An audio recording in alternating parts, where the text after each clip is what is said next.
Good evening, Simon. Dan, how are we?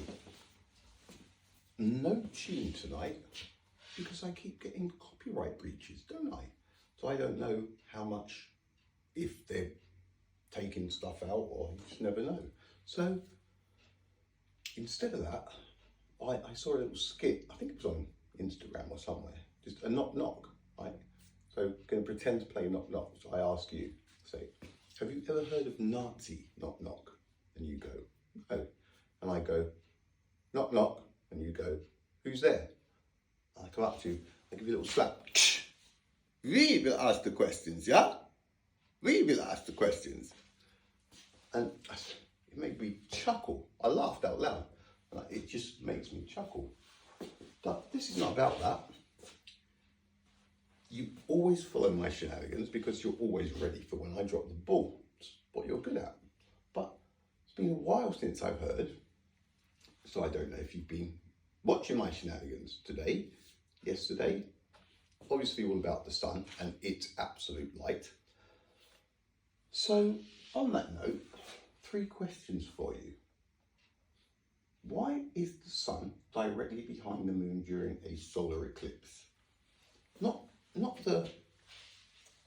the physics definition that's come straight out of the book.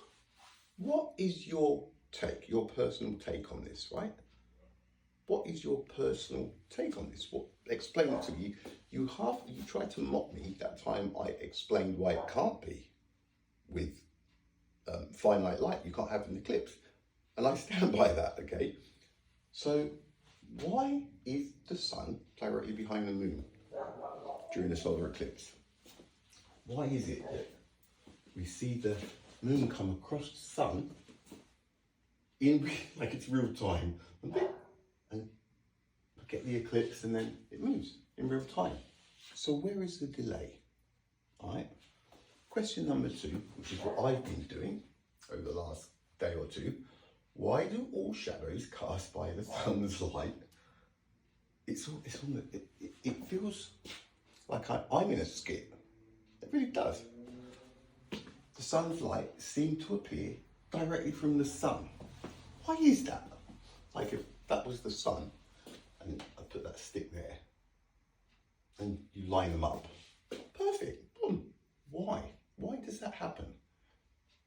And the third, which obviously related to the first 2, where is your physical evidence for a light delay of 8 minutes and 20 seconds from the sun? Where is your physical, where is it that you go, see? When you'd think it would be here, wouldn't you? Right? What is it I'm seeing that nobody else is? What I say nobody else. That's changed. A lot of people are. But Simon Dan, your name, Simon Dan. What's your opinion, Simon Dan? Are you allowed to give your personal opinion? Or will it get you into trouble? Or do you not have one?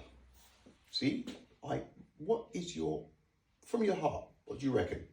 With all these questions, when you put them together.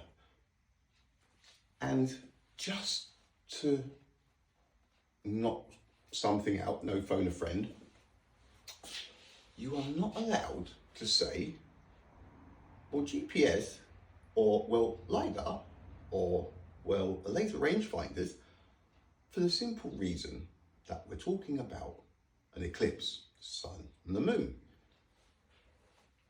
Those things weren't around then, were they? So trying to bring them into the game as justification for finite light, it's not how it works, is it? And we know, unless you're really up to speed with that stuff, there are, I'm sure, loads of doors where a little bit of information could get left out, okay? I'm reading between the lines. You cannot say, well, how does GPS work, right? Because it doesn't count. That stuff is irrelevant. What I'm talking about is something that's been happening since the sun and our moon were lined up, and us, before we came along, right? So, that is it in a nutshell. I could go on for ages, right? But I just want to know, it's obvious that the sun's light is absolute, okay? It really is. So what is the plan? Is it to just ignore it and carry on going down this road of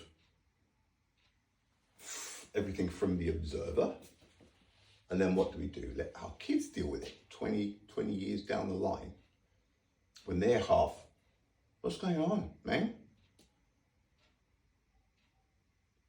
If you do have evidence of some of this light delay somewhere, physical evidence, I mean, I presume this is the only place we would see it.